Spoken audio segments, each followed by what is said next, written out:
ایک درزی کی دکان پر خوبصورت لڑکی آئی اور ایک زنانہ سوٹ دے کر کہا کہ میرا ناپ لے لیں اور فلاں ڈیزائن کا جوڑا تیار کریں۔ درزی لڑکی کا ناپ لینے لگا تو لڑکی نے اپنے کپڑے خود پھاڑ دیے اور چیخنا چلانا شروع کر دیا۔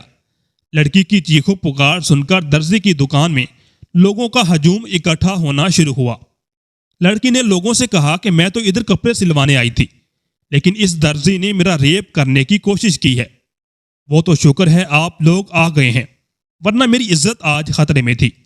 درزی نے لڑکی کے منہ سے جب یہ الفاظ سنے تو کہا کہ یہ لڑکی جھوٹ بول رہی ہے اور یہ مجھ پر جھوٹا الزام لگا رہی ہے، مگر لڑکی کی آنکھوں میں آنسو دیکھ کر ہجوم نے درزی کی ایک بات کا بھی یقین نہ کیا اور درزی کو پکڑ کر اس کی خوب پٹائی شروع کی اور اس کے بعد درزی کو پکڑ کر پولیس اسٹیشن لے گئی۔ درزی کے خلاف 45 شہریوں نے گواہی دی کہ یہ اس لڑکی کا ریپ کرنے کی کوشش کر رہا تھا۔ گواہوں کی موجودگی میں درزی کو 5 سال کی قید کی سزا سنا دی گئی۔ اس کے علاوہ 2 لاکھ جرمانہ بھی ہوا۔ درزی اس مکار لڑکی سے بدلہ لینا چاہتا تھا۔ 5 سال بعد وہ قید سے آزاد ہوا تو اسے پتا چلا کہ وہ لڑکی اب تو اسسٹنٹ کمشنر بن چکی ہے۔ اس نے درزی کا پیشہ چھوڑا اور فقیر بن کر اسسٹنٹ کمشنر ہاؤس کے سامنے بیٹھ گیا۔ اور پھر اس کے بعد آصف ایک ٹیلر ماسٹر تھا جو زنانہ اور مردانہ دونوں قسم کے کپڑوں کی سلائی کرتا تھا۔ وہ ایسے ڈیزائن سے کپڑا سیتا کہ لڑکیاں اس کی سلائی کو پسند کرتی اور اس کی دکان پر مردوں سے زیادہ عورتوں کا ہجوم ہوتا تھا۔ اس نے اپنی شاپ میں 20 سے زیادہ شاگرد رکھے ہوئے تھے، کیونکہ کام کا بوجھ بہت زیادہ تھا اور یہ کپڑے سینے میں خاص مہارت رکھتا تھا، لہٰذا اس کا کاروبار بہت بڑھ چکا تھا۔ ایک دکان اس نے اپنے بھائی کو بھی بنا کر دی تھی۔ یہ شام کا ٹائم تھا جب اس کے تمام شاگرد اپنے اپنے گھروں کی جانب واپس لوٹ چکے تھے۔ وہ اپنی شاپ میں اکیلا بیٹھ کر کپڑوں کی گنتی کر رہا تھا۔ آدھے گھنٹے بعد اس کا ارادہ تھا کہ دکان بند کر کے گھر واپس چلا جائے گا۔ وہ اپنی شاپ بند کرنے والا ہی تھا کہ ایک لڑکی اس کی شاپ میں داخل ہوئی۔ اس کے ہاتھ میں ایک قیمتی زنانہ جوڑا تھا۔ لڑکی نے آصف سے کہا کہ میں نے آپ کے کام کی کافی تعریف سنی ہے، اس لیے دوسرے شہر سے خصوصاً آپ کے پاس آئی ہوں۔ اس نے وہ سوٹ آصف کے حوالے کیا اور پھر اس کے بعد اپنے بیگ سے ایک موبائل نکالا۔ موبائل سے ایک ڈیزائن اس نے آصف کو دکھایا اور کہا کہ اس ڈیزائن کا مجھے ایک سوٹ تیار کر کے دے۔ آصف نے 1 ہفتے کا ٹائم مانگا، لیکن لڑکی نے یہی کہا کہ میری بہن کی شادی ہے، لہٰذا 3 دن کے اندر اندر مجھے یہ سوٹ تیار چاہیے۔ آصف نے کہا ٹھیک ہے، میں 3 دنوں میں یہ سوٹ تیار کر کے دوں گا۔ اس کے بعد اس لڑکی نے آصف سے کہا کہ آپ میرا ناپ لے لیں۔ آصف نے کہا کہ میں عورتوں کا ناپ نہیں لیتا، آپ کاغذ پر اپنا ناپ لکھ کر بتائیں تاکہ اس لحاظ سے میں سوٹ تیار کر سکوں۔ مگر اس کے باوجود لڑکی بار بار ضد کر رہی تھی کہ آپ میرا ناپ لیں تاکہ بعد میں آپ کو پریشانی کا سامنا نہ ہو اور سوٹ خراب نہ ہو جائے۔ آصف اس عورت کا ناپ لینے لگا تو وہ چیخنے لگی، چلانے لگی۔ آصف اس لڑکی کے رویے پر حیران ہوا۔ اس نے چیخ چیخ کر آدھا بازار جمع کر لیا۔ لوگوں کا ہجوم آصف کی دکان کے اندر جمع ہو گیا۔ ہجوم میں ایک شخص نے لڑکی سے پوچھا کہ کیا معاملہ ہے، آپ کیوں چیخ رہی ہیں؟ اس نے بتایا کہ میں اس کی شہرت سن کر اس کے پاس یہ سوٹ سلوانے آئی تھی، لیکن اس نے میرا ریپ کرنے کی کوشش کی ہے۔ لڑکی کی بات سن کر آصف نے کہا کہ یہ جھوٹ بول رہی ہے، میں نہیں جانتا کہ یہ مجھ پر جھوٹا الزام کیوں لگا رہی ہے اور اس کے پیچھے اس کے کیا مقاصد چھپے ہوئے ہیں، لیکن اس بات میں کوئی صداقت نہیں۔ ہماری قوم تو ویسے ہی ایسے موقع کی تلاش میں ہوتی ہے اور کسی کو مارنے کا موقع وہ کیسے ضائع کر سکتے ہیں۔ لوگوں نے آؤ دیکھا نہ تاؤ زور زور سے وہ آصف کو مارنے لگے۔ جس کے ہاتھ میں جو چیز تھی وہ آصف پر پھینکنے لگا۔ ہجوم کو مشتعل دیکھ کر ایک بزرگ نے لوگوں کو مشورہ دیا کہ آپ لوگوں کا یہ رویہ درست نہیں، آپ قانون ہاتھ میں نہیں لے سکتے، بہتر یہی ہے کہ آپ اس کو پکڑ کر پولیس اسٹیشن لے جائیں تاکہ اس کے خلاف قانونی کارروائی کی جا سکے۔ لوگوں نے بزرگ کے مشورے پر عمل کیا، پھر اس کو مارتے ہوئے پولیس اسٹیشن لے گئے۔ لڑکی جس کا نام سہرش تھا وہ بھی پھٹے پرانے کپڑوں کے ساتھ ہجوم کے پیچھے پیچھے پولیس اسٹیشن آئی۔ انسپیکٹر کو ہجوم نے بتایا کہ اس درزی نے لڑکی کا ریپ کرنے کی کوشش کی ہے۔ لڑکی کی چیخو پکار سن کر ہم اس کے پاس آئے اور اس کو پکڑ کر آپ کے پاس لائے ہیں۔ انسپیکٹر نے لڑکی کے کپڑے دیکھے، پھر اس کے بیانات ریکارڈ کروائے۔ لڑکی نے بھی یہی کہا کہ اس نے میرا ریپ کرنے کی کوشش کی تھی۔ لیکن اللہ بھلا کرے ان لوگوں کا جنہوں نے میری جان بچائی اور میری عزت بھی۔ 45 شہریوں نے اس درزی کے خلاف گواہی بھی دی، جس کی وجہ سے درزی کو جیل میں ڈالا گیا۔ بعد میں عدالت کی طرف سے درزی کو 5 سال کی قید اور 2 لاکھ جرمانے کی سزا سنا دی گئی۔ یہ خبر درزی پر پہاڑ بن کر گری، کیونکہ اسے اس بات کی بالکل امید نہیں تھی۔ کچھ دن پہلے ہی اس کا کاروبار کافی بڑھ چکا تھا، پورے شہر میں اس کی شاپ کے چرچے تھے اور لوگ اس کی سلائی کو بہت پسند کرتے تھے۔ مگر اب وہ کافی پریشان تھا، کیونکہ دکان کو سنبھالنے والا کوئی دوسرا نہیں تھا۔ اس کا بھائی دوسرے شہر میں کام کرتا تھا اور شاگرد بھی ایسے تھے جو براہ راست کام نہیں کر سکتے تھے۔ ان کو بھی سربراہ کی ضرورت تھی۔ جیل میں بیٹھ کر وہ بار بار یہی سوچ رہا تھا کہ یہ لڑکی کون تھی اور اس نے میرے ساتھ آخر ایسا کیوں کیا۔ وہ اپنے ماضی پر نظر دوڑانے لگا کہ اس سے ایسی کون سی خطا ہوئی، اس نے ایسا کیا کیا جو لڑکی اس کی دشمن بن گئی۔ سہرش کو اس نے پہلی بار دیکھا تھا، اس سے پہلے تو ان کا آپس میں کبھی سامنا بھی نہیں ہوا تھا، تو اس لڑکی نے ایسا کیوں کیا؟ آصف کا باپ وفات پا چکا تھا اور جب ماں کو آصف کی قید کی خبر ملی تو وہ پریشان ہوتی ہوئی بھاگی آئی۔ اپنے بیٹے سے ملاقات کے لیے ماں کے چہرے پر پریشانی دیکھ کر آصف نے اسے تسلی دی اور کہا کہ ماں، میں جلدی جیل سے باہر آ جاؤں گا، میں نے ایک وکیل صاحب سے بات کی ہے، میری ضمانت ہو جائے گی۔ ماں اس سے پوچھنے لگی کہ لڑکی نے تمہارے ساتھ ایسا کیوں کیا؟ اس لڑکی کی تمہارے ساتھ کوئی دشمنی تھی کیا؟ تو آصف اپنی ماں کو یہی بتانے لگا کہ میں اس کو جانتا تک نہیں، میں نہیں جانتا اس نے ایسا کیوں کیا۔ ماں اس سے کہنے لگی، ہو سکتا ہے کسی دوسرے دکاندار نے تمہارے حسد میں آ کر اس لڑکی کو تمہاری دکان میں بھیجا تاکہ تمہارا کاروبار بند ہو جائے۔ آصف نے ماں سے کہا کہ یہ کہنا قبل از وقت ہوگا، فی الحال میں ایسا کچھ نہیں کہہ سکتا، مگر میں آپ سے وعدہ کرتا ہوں کہ میں حقیقت جاننے کی پوری کوشش کروں گا۔ اس کے دن رات جیل کے اندر کٹ رہے تھے۔ جوں جوں وقت گزر رہا تھا پریشانی اس کی بڑھتی جا رہی تھی، کیونکہ دکان کو سنبھالنے والا کوئی نہیں تھا۔ عید قریب تھی اور کافی ایسے کپڑے تھے جو عید سے پہلے تیار کرنے تھے، لیکن اس کی غیر موجودگی میں ایسا ممکن نہیں تھا، اور وکیل کی طرف سے بھی کوئی اچھی خبر نہیں ملی تھی، کیونکہ اس کی ضمانت کی درخواست بھی خارج ہو چکی تھی اور اس کی سزا اور جرمانہ عدالت کی طرف سے برقرار تھا۔ ان حالات کو دیکھتے ہوئے وہ بہت پریشان ہوا، اپنے گھر کے لیے، ماں کے لیے، اپنے کاروبار کے لیے مسلسل پریشان تھا۔ جیل کے اندر ایک ایک دن اس پر بہت بھاری پڑ رہا تھا اور یہ 5 سال کا عرصہ 50 برس کا محسوس ہو رہا تھا۔ جیل کے اندر ایک غفور نامی شخص کے ساتھ اس کی ملاقات ہوئی۔ اس نے اپنی ساری کہانی غفور کو بتائی تو غفور مسکرانے لگا۔ اس نے غفور سے پوچھا کہ آپ میری روداد سن کر مسکرا کیوں رہے ہیں؟ جس پر غفور نے کہا کہ میری کہانی بھی کچھ ایسی ہی ہے، اس لیے مسکرا رہا ہوں، بلکہ ہم سب کی ایسی ہی کہانی ہے۔ 90% قیدی ادھر بغیر کسی وجہ کے بے گناہ سزا کاٹ رہے ہیں۔ اس ملک کے رہنے والے باشندوں کے پاس جس کے پاس دولت ہے، پیسہ ہے، طاقت ہے، وہ جرم کر کے بھی آزاد گھومتا ہے، جبکہ غریب کے خلاف جھوٹے گواہوں کی مدد سے اس کو قید کیا جاتا ہے۔ آصف اس کی بات سن کر حیران ہوا اور کہا کہ آپ کے ساتھ کیا واقعہ پیش آیا، کیا زیادتی ہوئی؟ اس نے بتایا کہ میں لوہار ہوں، لوہے کے اوزار بنانا یا پھر مرمت کرنا میرا پیشہ ہے۔ ایک دن میں کچھ اوزار لے کر اپنی دکان سے گھر واپس جا رہا تھا، سڑک پر مجھے ایک شخص لیٹا ہوا نظر آیا۔ میں اسے دیکھ کر پریشان ہوا، وہ پانی کی صدائیں بلند کر رہا تھا۔ مجھے محسوس ہوا کہ یہ مصیبت میں ہے اور پیاسا بھی۔ میں پانی کی بوتل لے کر اس کے پاس گیا، دیکھا تو زندگی اور موت کی کشمکش میں تھا۔ حالانکہ وہ پانی مانگ رہا تھا، لیکن وہ پانی پینے کی پوزیشن میں نہیں تھا، اور میری پریشانی میں تب اضافہ ہوا جب میں نے دیکھا کہ اس کے سینے میں کسی نے خنجر گھونپ دیا تھا۔ اس حالت میں مجھے کچھ سمجھ نہ آئی کہ میں کیا کروں۔ پہلے تو میں نے سوچا کہ اس کی مدد کروں، اس کو ہسپتال لے جاؤں، لیکن پھر یہ بھی سوچا کہ میں مصیبت میں پھنس سکتا ہوں۔ ابھی میں سوچوں میں تھا ہی کہ ایک پولیس وین وہاں سے گزری اور پولیس والا وین سے اترا اور دیکھا کہ ایک شخص زمین پر لیٹا ہے اور میرے ہاتھ میں کچھ اوزار تھے۔ میں نے ان میں سے ایک اوزار اس کے سینے میں گھونپ دیا۔ یہ اس کی سوچ تھی۔ بغیر سوچے سمجھے انہوں نے مجھے گرفتار کیا۔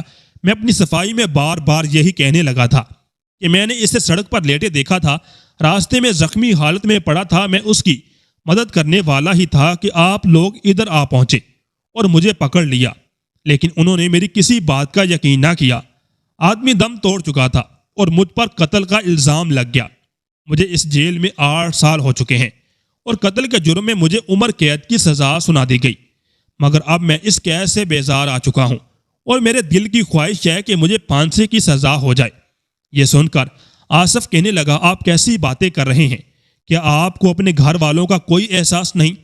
آپ کے بعد ان پر کیا قیامت گزرے گی؟ لوہار کہنے لگا، میرے ہونے یا نہ ہونے سے کسی کو کوئی فرق نہیں پڑتا، کیونکہ میری بیوی مجھ کو چھوڑ کر جا چکی ہے، والدین کا بھی انتقال ہو چکا ہے، میرے وہ بھائی جن کو محنت مزدوری کر کے میں نے پڑھایا لکھایا، جب وہ اعلیٰ عہدے پر پہنچے تو وہ بھی مجھے چھوڑ کر چلے گئے۔ انہیں معلوم تھا کہ میں مصیبت میں پھنس چکا ہوں، جیل میں چکیاں پیس رہا ہوں، لیکن اس کے باوجود ایک دفعہ وہ مجھ سے ملاقات کرنے کے لیے آئے تھے، لیکن دوبارہ وہ نہ آئے۔ میرے بھائی، یہ دنیا ہے اور دنیا میں مشکل وقت میں لوگ آپ کو چھوڑ کر چلے جاتے ہیں، لیکن جب آپ دولت مند ہوں اور خوشحال ہوں تو لوگ آپ سے دوستی کرنا پسند کرتے ہیں۔ آصف نے لوہار سے کہا کہ میں آپ سے اتفاق کرتا ہوں، بالکل ایسا ہی ہے، بس دعا کرو کہ زندگی میں کبھی برا وقت نہ آئے جس طرح آپ پر اور مجھ پر اچانک برا وقت آ پڑا۔ آصف لوہار سے پوچھنے لگا، اگر آپ برا نہ مانے تو میں آپ سے ایک بات پوچھنا چاہتا ہوں کہ کبھی زندگی میں آپ سے کوئی ایسی غلطی ہوئی جس کا آپ کو افسوس ہے کہ کاش ایسا نہ ہوتا؟ لوہار تھوڑی دیر خاموش رہا، پھر بولا، ہاں، ایک بات کا ملال مجھے ساری زندگی رہے گا۔ میں ایک بار اپنی دکان میں بیٹھا تھا، اوزار تیز کر رہا تھا، جبکہ میری بیوی مجھے کھانا دے کر واپس چلی گئی۔ میں کام میں مصروف تھا اور سوچا جب کام سے فارغ ہو جاؤں گا تب آرام سے کھانا کھاؤں گا۔ میں اوزار تیز کرنے میں مصروف تھا کہ ایک بلی میرا کھانا خراب کر کے چلی گئی۔ کھانا نیچے فرش پر گر پڑا اور وہ کھانے کے قابل نہ رہا۔ اس دن میں دوپہر کو بھوکا رہا اور مجھے بلی پر غصہ آیا۔ دوسرے دن دوبارہ بلی نے میرا نقصان کیا۔ میرا ارادہ تھا کہ بلی کو پکڑ کر کہیں دور جنگل چھوڑ کر آ جاؤں گا۔ ایک دن جیسے ہی بلی میری دکان میں داخل ہوئی تو میں نے دروازہ اندر سے بند کر دیا، روشن دان بھی اچھے طریقے سے بند کیے تاکہ بلی باہر نہ جا سکے۔ میں ٹارچ لے کر بلی کو کمرے میں تلاش کرنے لگا۔ تھوڑی دیر بعد میں نے دیکھا کہ وہ کونے میں بیٹھی تھی۔ میں جیسے ہی بلی کو پکڑنے لگا تو بلی نے چھلانگ لگائی اور وہ آگ کی بھٹی میں جا گری۔ یہ دیکھ کر میری روح کانپ گئی۔ میں چاہتے ہوئے بھی بلی کو نہیں بچا سکتا تھا کیونکہ آگ بہت تیز تھی اور بلی کی چیخ و پکار میرے کانوں میں آج تک گونجتی ہے۔ اسی چیز کا مجھے افسوس ہے کہ کاش میں بلی کو پکڑنے کی کوشش نہ کرتا اور وہ بیچاری نہ جلتی۔ کچھ دن بعد میں نے اپنی دکان کی چھت پر دیکھا تو بلی کے 3 بچے مرے ہوئے تھے۔ وہ بیچارے اپنی ماں کے انتظار میں تھے کہ وہ کچھ کھانے کو لے آئے گی، لیکن افسوس کہ ان کی ماں تو مر چکی تھی اور اپنی ماں کا انتظار کرتے کرتے وہ بچے بھی آخر مر گئے۔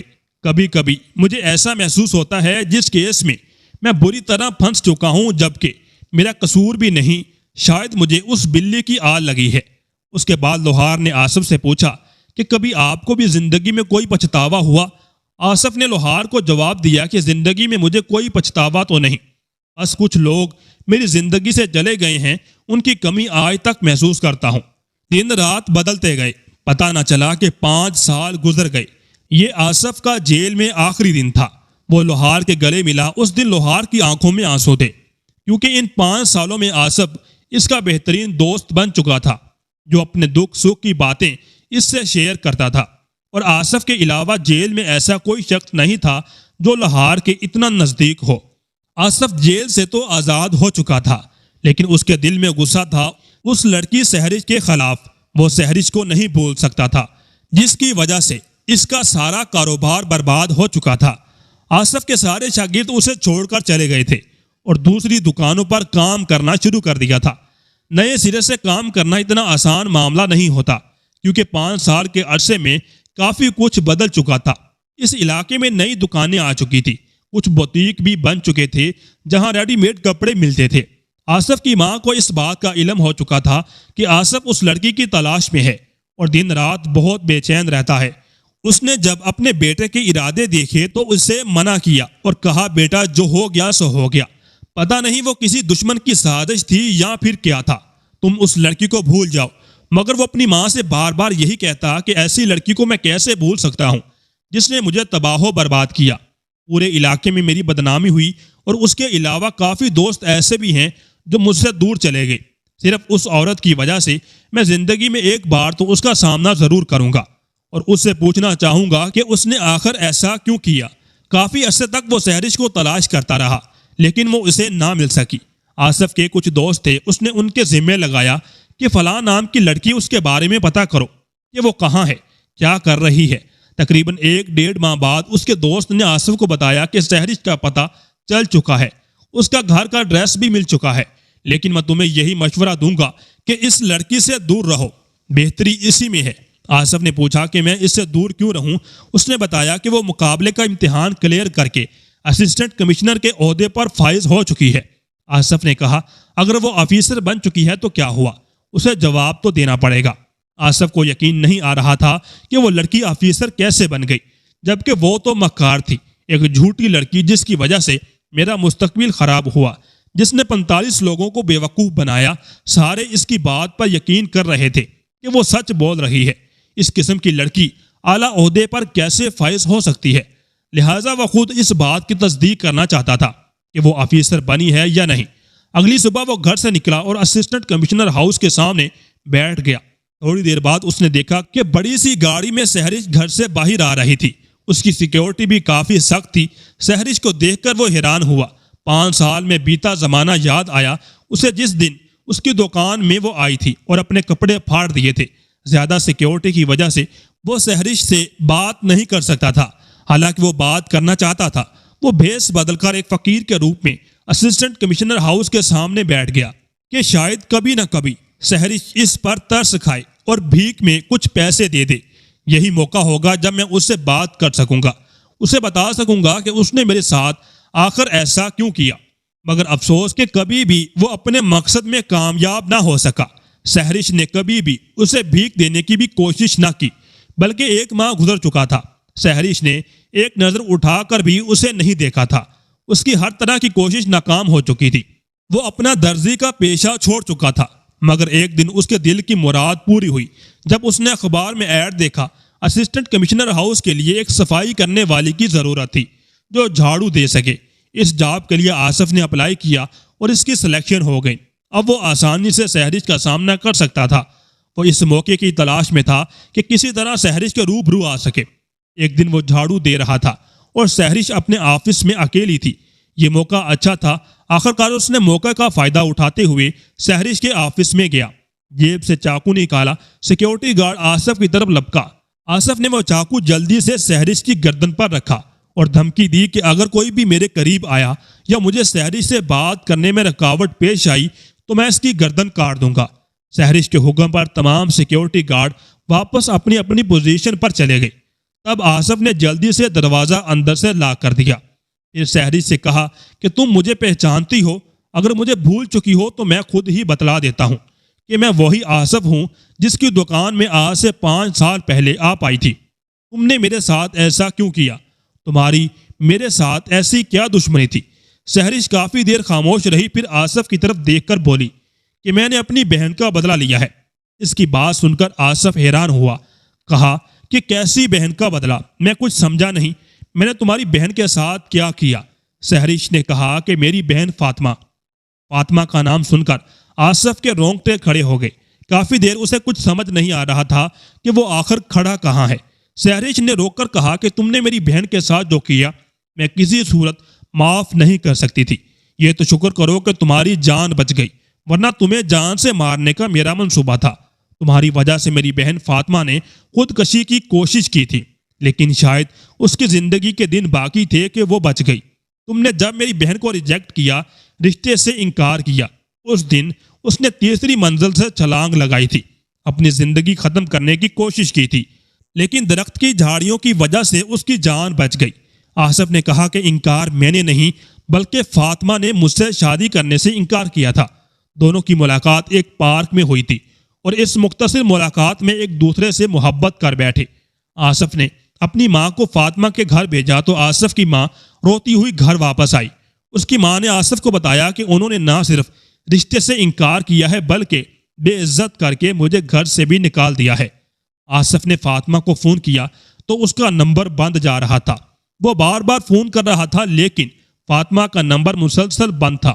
اس واقعے کے بعد آصف فاطمہ کو بھول چکا تھا، لیکن آج 6 سال بعد سحرش کی زبانی اس حقیقت کا پتہ چلا کہ آصف کی ماں خود اس رشتے سے انکار کر کے گئی تھی، اور یہ بھی کہا تھا کہ ہم نے آصف کا دوسری جگہ رشتہ طے کیا ہے۔ میرے بیٹے کی بڑی بڑی 2 دکانیں ہیں، جبکہ تم لوگ کرائے کے مکان میں رہتے ہو، اپنی بیٹی کا پورا جہیز بھی نہیں دے سکتے، اور مجھے ایسی بہو نہیں چاہیے۔